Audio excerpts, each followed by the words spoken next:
একদম সরগুলো শক্ত হয়ে বসে গেছে। রকমের রান্না বান্না হয়ে গেছে। নমস্কার বন্ধুরা, সকাল সকাল এই দিকটাই চলে এসেছি। সকালবেলা এই দিকটাই এলে বেশ ভালো লাগে, কিন্তু ঠান্ডা উত্তরে হাওয়া আর সবসময় সময়ও পাওয়া যায় না। আজকে একটু সময় পেয়েছি, আজকে এই দিকটাই চলে এলাম।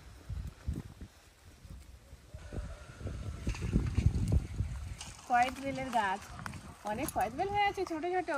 তুই কি করে পারছিস? এটা তো খাস, আমি জানি। কয়েদ বেলের গাছটায় প্রচুর ফল ধরেছে। কই দেখি, আমি একটা ঢিল ছিঁড়ে পারতে পারি কিনা। আমার কিন্তু অতটা এম নেই। এই তো এই দূর থেকে আরো দেখা যাচ্ছে কত একদম। এই লেগেছিল, একটা বড়টাই লেগেছিল, বড়টাই। আর এইসব একটা লাঠি এনে দিলাম আকসি। দেখি পারি, চলাই তুইও পারবি। আয়, আমার যদি না হাত বাড়ে তুই পারবি। কোনটা পারবো বলতে, একটু বড় দেখে পারলে ভালো হতো। কি হলো রে, পড়েনি দেখ। এখনো তো কাঁচা বেল, বেলগুলো এখনো পাকেনি। জোরে লাগাচ্ছে। এই যে একটা বেল পেলাম অবশেষে, কিন্তু কাঁচা। একেও লবণ দিয়ে খেতে খুব ভালো লাগে। দেখছেন কত মোটাটা শক্ত।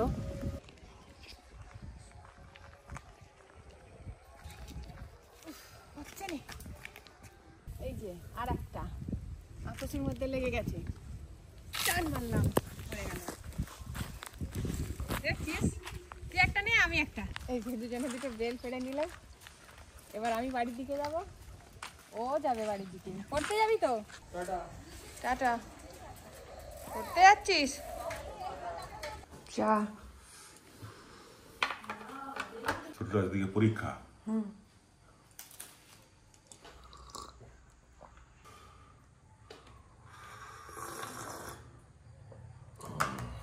আমার চা খেয়ে শীতকাল পড়েনি, এমন করবো। আজকে তবু একটু বেশ ঠান্ডা, একটু ঠান্ডা আছে। সকালে টিফিন করব। আজকে করব নিরামিষ ঘুগনি আর রুটি। ফোড়নে দিয়ে দিলাম তেজপাতা, লবঙ্গ, দারুচিনি, টমেটো, লবণ দিয়ে দেবো, আদা জিরে বাটা, হলুদ গুঁড়ো, লঙ্কা গুঁড়ো। মশলাটা একদম কষানো হয়ে গেছে, একদম তেল ছেড়ে দিয়েছে। এবার সেদ্ধ করে রাখা মটর আর আলু দিয়ে দেবো।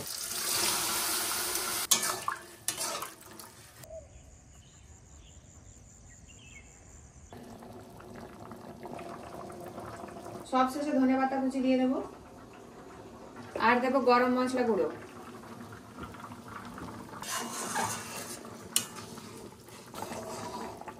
রেডি, নামিয়ে নেব। আপনাদের দাদা বেরোচ্ছে হুড়োহুড়ি করে, রিভুর পরীক্ষা আছে, ওকেও নিয়ে যেতে হবে। Review ready? পরীক্ষা পরীক্ষা ওই প্যান্ট করে পড়ে গেলে ওটা কি স্কুল ড্রেস? যেগুলো জানো আগে লিখে ফেলবে, ঠিক আছে? বসে থাকিস নিয়ে যেন আবার। আসি, আমার একটু সময় নেই। রিভু একটু খেয়ে নেবে, খেয়ে দিয়ে স্কুল যাবে। বায়না করছে আমি খাবো না। অল্প একটু খাওয়া দাওয়া করিয়ে দিই, একটু অরুচিও লাগছে। এবার তারপরে পরীক্ষা আছে, টেনশন লাগছে নাকি? চটপট খেয়ে। সকালবেলা ঘুগনি আর রুটি টিফিনের জন্য করেছি। আপনাদের দাদাকেও এই দিয়ে টিফিন দিয়ে পাঠালাম। আমি একটু টিফিন করে নিচ্ছি, রিভু ভাত খেয়ে স্কুলে যাচ্ছে। ভাতটা খেয়ে নাও।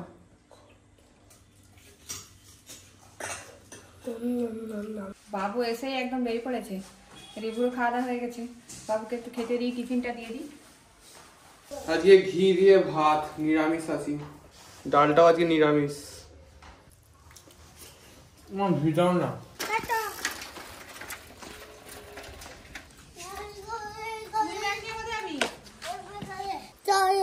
চলো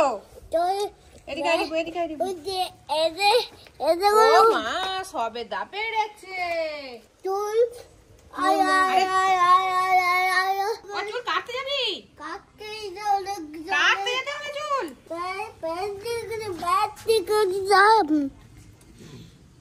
চল যাও, ঠান্ডি ঘরে যাও। দাদা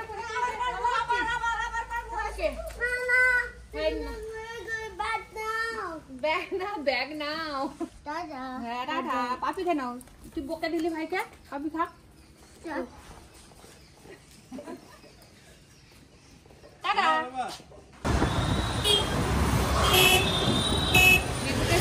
একটু বাজারে চলে এসেছি, কেনাকাটা করবো মুদিখানা দোকান। সার্ফ এক্সেল একটা দিন কত? 500 ভাই। সার্ফ এক্সেল হচ্ছে 500 প্লাস 10 গ্রাম। রবীন্দ্রভবন চাল 250 মতো দাও। দুটো দামের তফাৎ আছে নাকি? হ্যাঁ দুধ তো নিয়েছি 100 প্যাকেট। তখন একটুর মধ্যে ফেলে দাও। মুদিখানা দোকানের বাজার হয়ে গেল, এবার একটু মার্কেটে যাবো।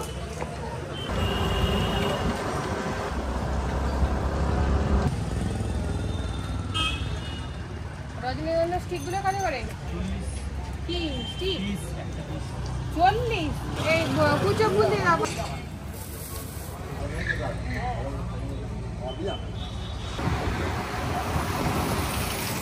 দীপকে স্কুলে দিয়ে একদম বাজার করে নিয়ে চলে এলাম। এবার এখন একটু রান্না বাকি রয়ে গেছে, শাক কেটে রেখেছি, রান্না হয়নি। বাজার থেকে এসেই 2 বাটি সর তুলে রেখেছি, দুধের সর। এই দিয়ে আজকে ঘি বানাবো। কড়া তো বসিয়ে দিলাম, লেবু পাতা তুলে আনতে হবে। লেবু পাতা দিয়ে ঘিটা বানালে খুব সুন্দর গন্ধ ওঠে।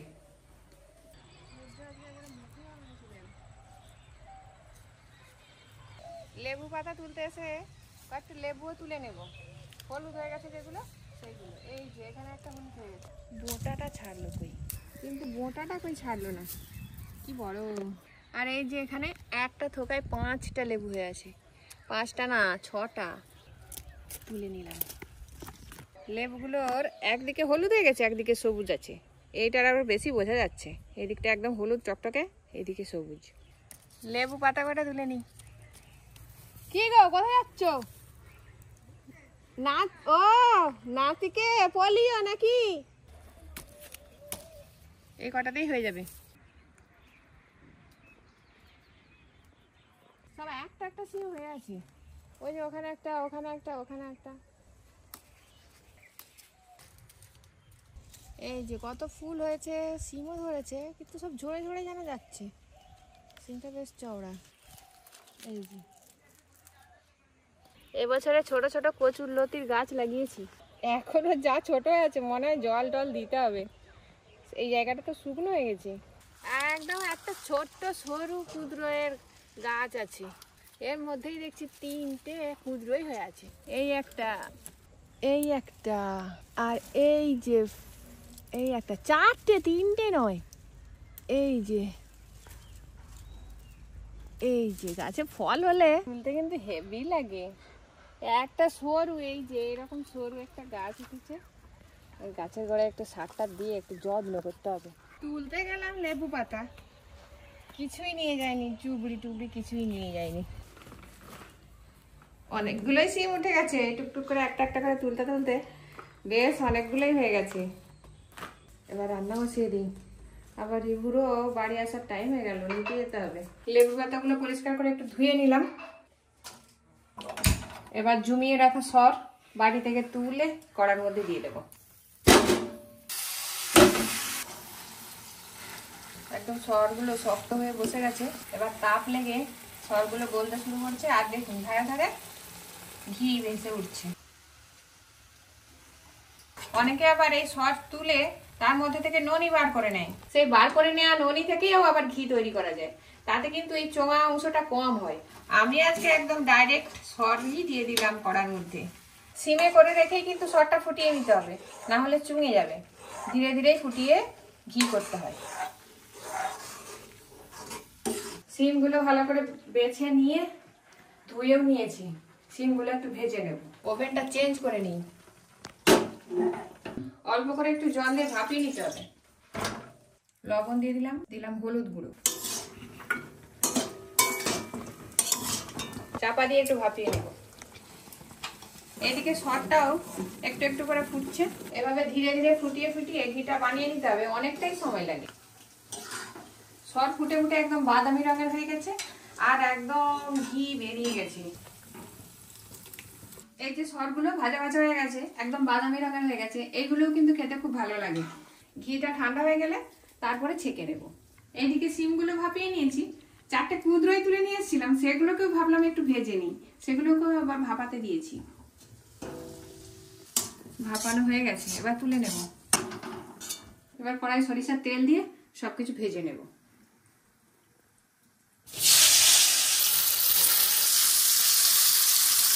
সকালে একটু রান্না করে নিয়েছি, ভাজাভুজি করেছি আর ডাল করেছি। মুগের ডাল, আলু ভাজা, পটল ভাজা আর আছে করলা ভাজা।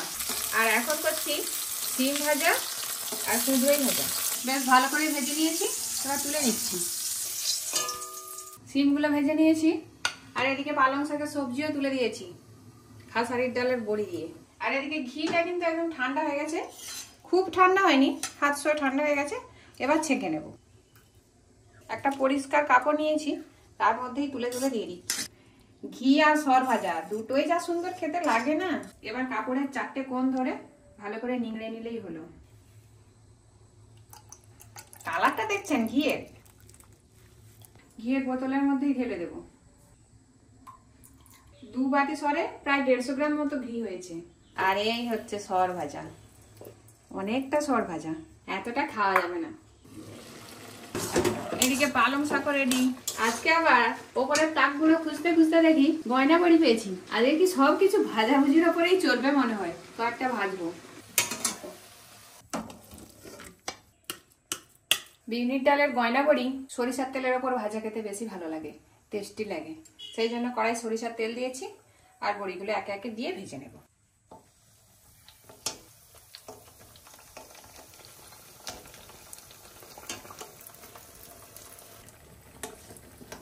বাদামি করে একদম ভেজে নিয়েছি বড়িগুলো, তুলে নেব। পরীক্ষা হয়েছে দেখিস তো? আজকে ব্যায়াম নয় রে। আচ্ছা তুই মাসিমণিকে ফোন করে 100 নাম্বারের পরীক্ষা লিখতে পারছিস? আপনাদের দাদা যদি আজকে বাড়িতে দুপুরে খাওয়া দাওয়া করতো, সবগুলো আগে গুনে ফেলতো। এত রকমের ভাজাভুজি হয়েছে আজকে। আপনাদের দাদার মতো আমিও গুনে ফেলি। 1 2 3 4 5 6 7 8 আলু ভাজা 9। আজকে তো 9 রকমের রান্না বান্না হয়ে গেছে। করতে করতে করতে করতে হয়েই গেছে। প্রথমেই করলা ভাজা দিয়ে প্রথমে একটু ভাত খেয়ে নিই। তারপর অনেক রকমের সব জিনিস আছে ভাজাভুজি।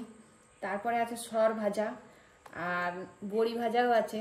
ঘি চাইলে খেতে পারি, কিন্তু আজকে আর ঘিটা খাবো না, সর ভাজা দিয়েই ভাত খাবো। পালং শাকটা আজকে শুধু মুখেই খেয়ে নেব। আপনার দাদা আর আমি দুজনেই কিন্তু শাক খেতে খুবই ভালোবাসি। ওই জন্য প্রত্যেক দিনই শাক একটা থাকবেই। শীতকাল পড়লে শাকের তো আর অভাব নেই। সদ্য সদ্য ঘি তৈরি করা এই যে সর ভাজাগুলো, এইগুলো দিয়ে ভাত খেতে, মুড়ি খেতে দারুণ লাগে। আমি তো বাটি শুদ্ধই ঢেলে নিলাম, আর কিচ্ছু লাগবে না, শুধু এই সর ভাজা দিয়েই ভাত খাওয়া হয়ে যাবে। এবছরের প্রথম সিম, খুব মিষ্টি লাগছে। এবারে বড়ি ভাজা। এই নকশা বড়িগুলো আগের বছরের, এবছরে এখনো দেওয়া হয়নি। একটু শক্ত শক্ত ছিল, ওই জন্যই অন্য জায়গায় করে তোলা ছিল। যেগুলো অনেকগুলো নরম নরম হয়েছিল তুলতুলে, মানে মুখে দিলেই একদম মিলিয়ে যাবে। এই বড়িগুলো এবছরের নয়, আগের বছরের। নরম যে বড়িগুলো ছিল সেগুলো সব আগেই খাওয়া হয়ে গেছে। এটা অন্য জায়গায় তোলা ছিল, একটু শক্ত ভাব, ওই জন্য কড়কড় কড়কড় করছে। বিকাল হয়ে এলো আর এখানে ধান কাটা শুরু হয়ে গেছে। বিকাল বেলায় সব ধান এবার সব কাটা হয়ে যাবে। কিসে বাসি পেয়েছিস? তুরতারে। তুরে খেয়েছিস? তুরতারে। এক ঝাঁক পাখি গাছের ডালে গিয়ে বসে পড়লো।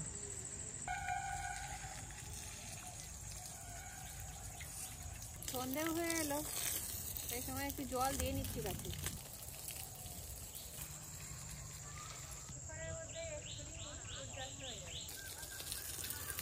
জল দেওয়া হলো। টক ফলের গাছে বেশ টক ফল হয়েছে, একদিন তুলে চাটনি করতে হবে। এই যে পেঁপেটা প্লাস্টিকের মধ্যে বেঁধে রেখেছিলাম, ওই জন্য এতটা হলুদ হয়েছে। আজকে কাটা যাবে না, কালকের কাটা যাবে। এই একটা পাড়া হলো, ওই দিকেও গাছে কটা পেঁপে পেকে আছে। প্লাস্টিকের যা অবস্থা, পাখিতে খেয়ে খেয়ে কতগুলো নষ্ট করে ফেলেছে। তো পাখিদেরও তো খাবারের দরকার, তারাও খেয়েছে, আমরাও খাবো। পেয়ে নিলাম, পেকে গেছে। এখানেও একটা পেকে গেছে, এই যে এদিকে। এগুলো পুরুষ পেঁপে, ওই জন্য এরকম লম্বা লম্বা। এখানেও একটা হলুদ হয়ে গেছে, পেড়ে নিলাম। এই যে এখানেও পাখিটা একটা খেয়ে নষ্ট করেছে, পুরোটা খায়নি, একটু একটু করে খেয়ে নষ্ট করে। থাক, ওরা সময় সুযোগ মতো এসে খেয়ে নেবে। পাকা পেঁপে পেড়ে নিয়ে চলে এলাম, 4 খানা। স্কুল থেকে চলে এলাম, অনেকটা লেট হয়ে গেছে, আবার একটা মিটিং আছে, তাড়াতাড়ি করে ভিডিওটা ছেড়েই বেরিয়ে যেতে হবে। ভিডিও ছাড়ার জন্যই উপরে উঠলাম, নাহলে বাড়িতে ব্যাগ রেখে দিয়ে চলে যেতাম। আজকে সন্ধ্যাবেলায় একটু পায়েস করব আর পরোটা আলু ভাজা করব। ওখানে একটু ঘি দিয়ে এবার তেজপাতা দিয়ে দিলাম। 1 কাপ মতো গোবিন্দভোগ চাল নিয়েছি, ধুয়ে দিয়ে দেবো। ঘিয়ের মধ্যে চালগুলোকে একটু ভেজে নেব। চালটা হালকা হালকা ভাজা ভাজা হয়ে গেছে, এবার আজকে দুধ গরম করে রেখেছিলাম দিয়ে দেব। আরো একটু গুঁড়ো দুধ দিয়ে দেবো জলের মধ্যে গুলিয়ে। এবার দুধের সঙ্গে চালটা ভালো করে সেদ্ধ হবে। এদিকে পায়েসটা হতে থাক, এদিকে আমি পরোটা আগেই বেলে রেখেছিলাম, ভেজে নিচ্ছি। আজকে একটু ঘিয়ে ভাজা পরোটা করব।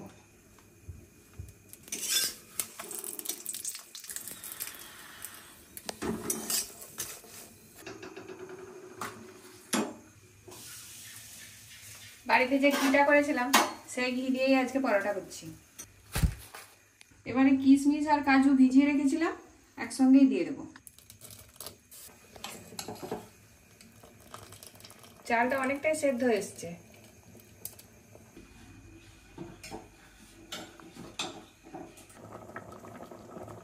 পায়েসের চাল একদম সেদ্ধ হয়ে গেছে, এবার কয়েকটা এলাচ ঠুকে রেখেছি দিয়ে দেব।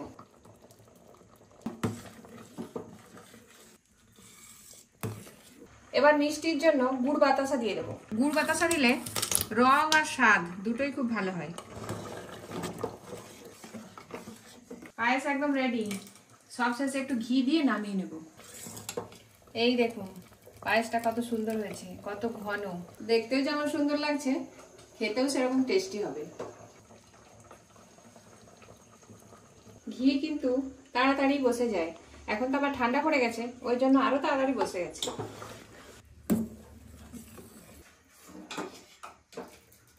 পায়েস একদম রেডি, ঘন হয়ে গেছে, এবার নামিয়ে নেব। রিপো রিতম সব খেয়ে উঠে পড়েছে, আমি লাস্ট একটু বাইরে গেছিলাম মিটিংয়ে, এসে খেতে বসেছি। অনেক কিছু দিয়েছে আজকে অপর্ণা। এটা কিসের পায়েস গো? গোবিন্দভোগ চালের পায়েস, একটা পরোটা কম তেলে ভাজা, পালং শাক, আলু ভাজা, গয়না বড়ি। ওহ, এই প্রথম শীতের প্রথম গয়না বড়ি খাচ্ছি। এটা বছরে না আগের বছরে? বছরে নয়, আগের বছরে। আগের বছরে ঘি করেছিলাম। ঘিও করেছে আজকে? বাহ, আমাদের ঘরে বানানো 1 বছর আগে। আবার এই শীতে প্রত্যেক শীতেই বানানো হয়, আবার এই শীতেই বানানো হবে, অপর্ণা বানাবে। দারুণ খেতে লাগে এগুলো।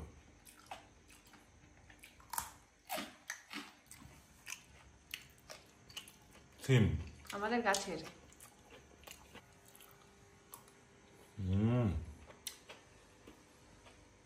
দারুণ টেস্ট হয়েছে। কাজু বাদাম আছে, কিশমিশ আছে, গোবিন্দভোগ চাল আছে। যাই হোক বন্ধুরা, আজকে খেতে খেতেই আজকের ব্লগটা শেষ করছি। সবাই ভালো থাকবেন, সুস্থ থাকবেন। কেমন লাগলো ব্লগটা অবশ্যই জানাবেন। শুভরাত্রি, নমস্কার।